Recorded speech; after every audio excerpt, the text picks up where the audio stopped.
Hi, folks. Today we're going to talk about manifolds. Manifolds are complicated, but they're also not that complicated. So much of the mathematics we learn in K-12 deals with real numbers and simple shapes. Things like triangles and squares and rectangles and whatnot. But most things in the world are not real numbers and are not simple shapes. They're far more complicated. We keep coming back to the idea that there is no such thing as a triangle in the real world. They're just triangle-shaped objects. And here's another question, or a comment. A car is a very weird-shaped object. And so when we start thinking about the shapes that we encounter in the real world, they are very oddly shaped. If you're thinking about the shape of a tree is not a rectangle. And so in order to understand the shapes of different objects or the structures of different objects, we need something which is a little bit more complicated. And that's where manifolds come in. A manifold is a topological space that locally resembles a Euclidean space near each point. That's a lot of fancy words.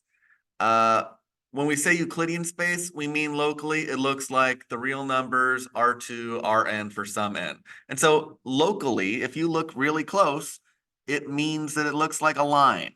Or if you look really close, it looks like a plane. Or if you look really close, it looks like three-dimensional thing.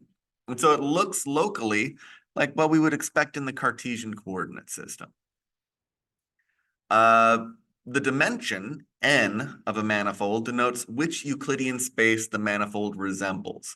And the manifold would then be called an n-manifold. And so if we're looking at the surface of a sphere is a weird-shaped object. It's flat when you're just looking at the surface of the sphere. But the Earth itself is not flat. Hopefully that's not a controversial thing. We'll talk about that later. If we consider the surface of the sphere, even though it's not a plane, if you look locally, it looks like a plane. And so if you look at any of the square regions on this circle or on this sphere, it looks like it's flat. And because of that, we can consider it a two-manifold. And so again, the world is not flat. I don't want to be controversial here. And so the topology of a manifold is the structure of the manifold. And when we think about the topology of a manifold, we usually think of it in terms of our world. And so when we think of the Earth, we can imagine that there is an atlas which contains all possible maps or images of the Earth's surface. Of course, we can't actually have that because we would have an infinite number of maps then, right? Well, there'd be an infinite number of maps, but these maps would form the basis for the topology which describes the surface of the Earth.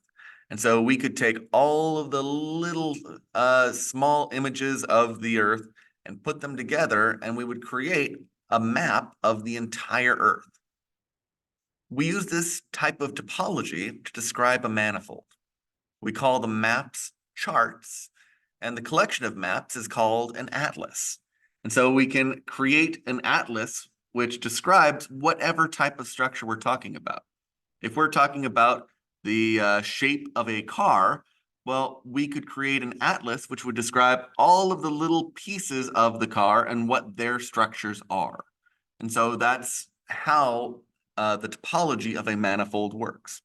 If we're thinking of a tree, well, we could map out every few square inches of a tree, or every few square inches on the surface of a tree. We could map out every leaf.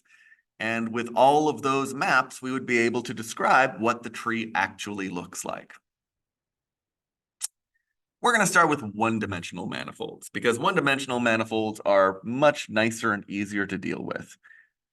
And the simplest example is a circle. A circle is not a line. Again, not trying to be controversial here. And so if we consider a circle, just the boundary of the circle, not the interior, if you look really close, it's going to look kind of like a line. And so if you look really close to any point on the circle, it very much looks like a line. And I've circled a region here. You can start to see the curvature within this, but it looks relatively flat at that point. And so in the example here, I've drawn out a circle and I've circled one of the points on the surface. Notice how around the point, the red circle and the green circle look almost identical. It almost looks like a line. Since the circle resembles a real line, we would consider it a manifold of dimension 1. So this is a 1 manifold. Again, circle, not a line, but locally, it sure feels like a line. And so what do we mean by resembles a line? Well, there's a formal way of describing resembles, but we'll save that for later. For now, when we say that something resembles the line, we can think of it as meaning that we can stretch any section of it into a line segment. And so here to the right, I've got a circle here, and you can see I've broken it into 4 different sections. We've got the blue section, the yellow section, the green section, and the red section. If we wanted to, we could kind of stretch out this blue section until it was a line. If we stretched out the yellow section, we could stretch it out so that it's like a line. Same with the green and the red. All 4 of these different maps or charts could show us a line if we looked, or if we stretched it just a little bit. The entire circle, we couldn't stretch into a line, but each of these individual charts, we could. And so that's what we mean by when we say resembles a line. We're saying that each of these charts looks kind of like a line. And so when we think of these objects as having a standard topology with a basis of open intervals, we can think of the open intervals on this circle. Any open interval on the circle, we can stretch into a line. So then what doesn't resemble a line? Well, here's an example, a figure 8. If you look anywhere on the surface or anywhere on this curve, it's going to look like a line except for one point. And that point is this point in the center. And so where things are crossing, it doesn't really look like a line anymore. Instead, it's going to look like a cross or an X. Because there's a point where the curve doesn't look like a line anymore, we would say that this shape is not a manifold. So manifolds are going to be shapes which look like a line or a plane or some 3-dimensional object at every single point. If it's changing structures at one of the points, well, then it's no longer considered a manifold. Here are some examples of manifolds, and while these are 3-dimensional looking, imagine that these are just lines or single points which are stretched around. And so suppose that you have a circle which is wrapped around itself in such a way that it becomes a knot. And so if this were a circle, well, we can think of this as also being kind of some type of curve in 3 dimensions. But this is a 3-dimensional curve, which is just a circle, which is wrapped around itself, right? This is considered a knot. And all of these are different types of knots. Any section of the knot, and so if you took this knot and you cut it at both ends, it would look kind of like a piece of string, and you could stretch it out, and that would be similar to your real number line at that point. Any of these knots is just an example of a 1 manifold. There's a lot of interesting math related to the study of knots, and knot theory is a major branch of topology. Knots are math which goes way back. So we are talking prehistory levels of math. But with topology, we're able to examine them and understand these structures and even define what makes them knots a little bit better. Other 1 manifolds, generally any smooth curve or collection of smooth curves will be a manifold. And so a manifold doesn't have to be connected. So if we look at the example in red or yellow or blue or green, those are all examples of manifolds. In the case of the yellow, green, and blue, where we have these endpoints, we would assume that it's an open endpoint. But otherwise, any of these would be examples of one manifolds. Any curve that you can imagine is a one manifold. The things to be careful of is corners or places where the curves intersect. The boundary of a triangle would not be a manifold, for example, because it has points at the corners. And at those corners, it no longer looks like it's a smooth curve. Let's go two-dimensional. Two-dimensional, that's thinking the surface of the Earth. And so if we think of the surface of the Earth, that is a two-manifold. Before we get into that controversial one, let's talk about the interior of a circle. And so the interior of a circle is one of the simplest examples of a two-manifold. Consider any point inside this circle. Around any point, we can form an open circle which looks like a subsection of R2. This is because it's literally a subsection of R2. And so in this case, the interior of this is just going to be a two-manifold. We can even use the standard topology on it. The standard topology would work for this. The next one is a circle with a hole. And so consider a circle with a hole cut from it, but not including the outer boundary or the inner boundary. This is also a two-manifold because we can imagine any collection of empty circles or open circles within here looking like R2. It's important that we not include the edges of these objects, though, because if we choose a point on the edge of the circle, any space around that point would have bits outside the circle. And that wouldn't match up with what you'd expect from R2. And so we would just have to keep it open. The sphere is a main example. And so when we consider the surface of a sphere, if you look at any point locally on a sphere, it's going to look relatively flat. You just got to look close enough, and it looks flat. If you are currently on the surface of the Earth, which I hope you are, and you look around whatever room you're in, or if you look around outside, you'll notice that the ground probably looks flat. That's because we are on the surface of a two-dimensional manifold. We are on a two-manifold. Which means that locally things look flat, but when you take it as a whole, the Earth is not flat. It is a spherical shape. Not a perfect sphere, but it's relatively spherical. Much like the topology used for the circle, we can consider the topology of the sphere to have a basis made up of open connected regions on the surface of the sphere, not circle. Shame. But yeah, we can just think of the topology of this as being any open region on the surface of the sphere. General surfaces. And so much like how one manifolds can sometimes be visualized in two dimensionals, general surfaces, such as the one to the right, can be visualized in 3 dimensions. This is a two-dimensional object in 3-dimensional space.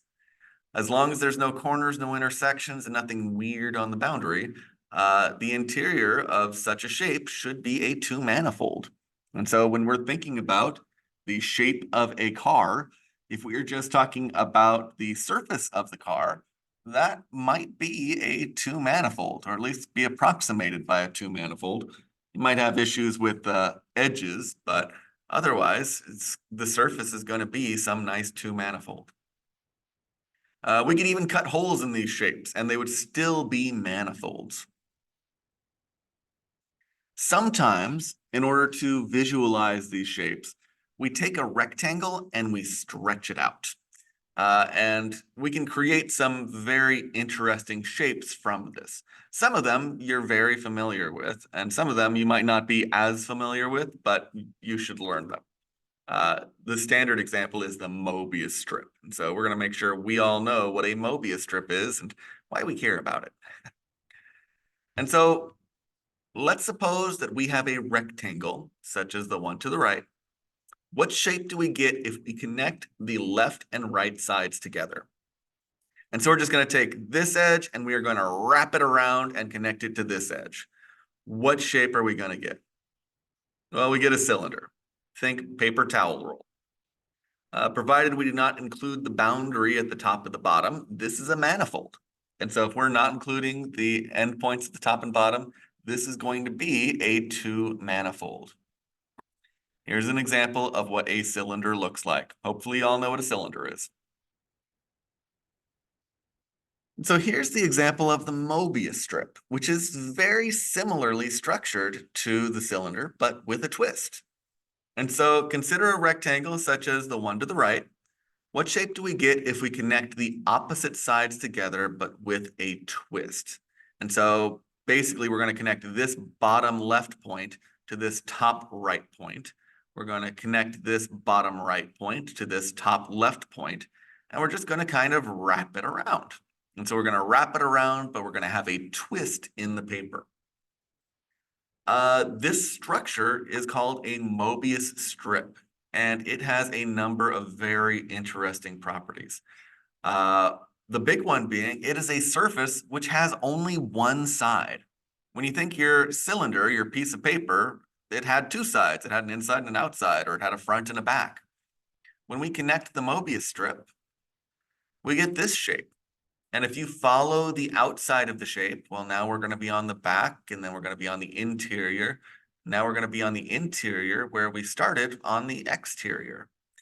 This Mobius strip is a shape which has only one side.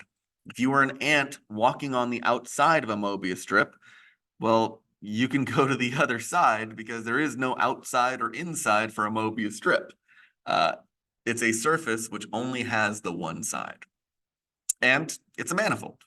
It's something which locally, it looks like R2. But if you are trying to understand the structure of it as a whole, it's not R2. But locally, it sure looks like R2, and we can do math with it as though it is R2.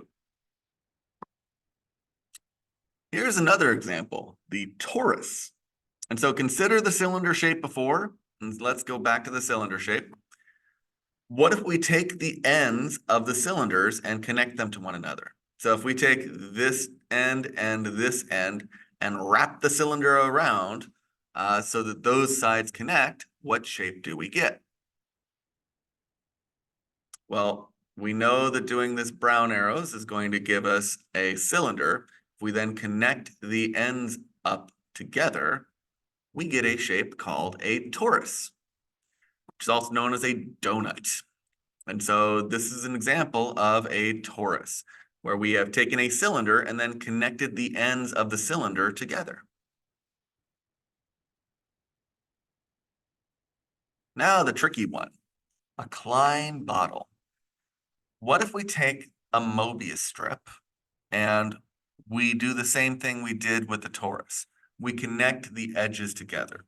And so looking up here, if we try and connect the top and the bottoms together at every single point, what shape are we going to get? This is going to be kind of an odd structure. This new shape is called a Klein bottle. It actually can't be visualized in 3 dimensions. You would need 4-dimensional space in order to visualize what a Klein bottle would look like. And we don't really have 4-dimensional space. We can kind of fake it in 3 dimensions by making it look like this. And so we can kind of see the structure of the cylinder. And there's a little bit of a twist in here because now we don't have an interior or an exterior. With our torus, we could say there's stuff inside the donut and there's stuff outside the donut, right? With the Klein bottle, we don't have that anymore. We do not have an interior or an exterior when we've wrapped this around on itself. And so the Klein bottle is an example of one of these weirdly structured things, which is still just 2-dimensional. I mean, this is a 2-manifold. If you choose any point on the surface of this, it looks like R2. But the actual object, you would need 4 dimensions in order to graph it out properly. Higher dimensional manifolds, we're mostly focusing on 1 manifolds and 2 manifolds. because we just want to get the basic understanding. And mostly, I just want you to learn what a Mobius strip is. It's kind of a big deal. In 3 dimensions, you can usually use things like space, or 4 dimensions, you can use space-time to represent these objects. In higher dimensions, usually we'll go back to the idea of populations from ecology, but the applications to physics are many.